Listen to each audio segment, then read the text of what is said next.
Seeing your baby cry is perhaps the most heartbreaking moment of all. You don't want him to cry. You want him happy. And of course, you want him healthy. But for all that to happen, he needs to sleep properly.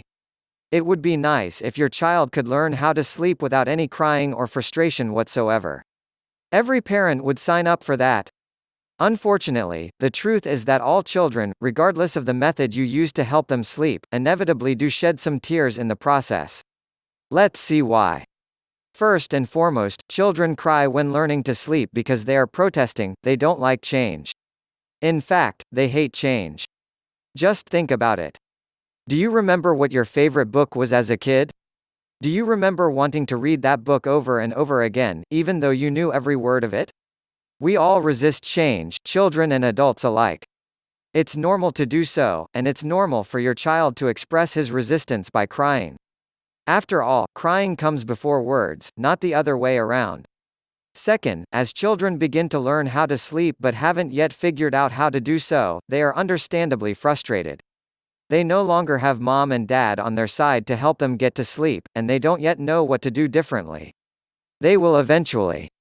What's really interesting about falling asleep is that although each of us is born with the inherent ability to do so, it is considered a learned behavior. And yet you can't teach anyone else how to do it. You can't simply say to your child to close his eyes and sleep. Instead, each of us has to learn for ourselves what to do to settle into sleep. Of course, there are children who seem to learn how to sleep almost magically, with very little effort on the parents' part. However, children are different. Everyone is unique. Your child, along with many others, hasn't learned this essential skill yet, which is why he needs you to take a step back, so he has the opportunity to achieve that on his own. How will he do it? He might kick his legs around a bit, he might gently rock his head from side to side, or he might grab his lovey. Or maybe he'll suck on his thumb. If he's a bit older, maybe he'll play with his hair.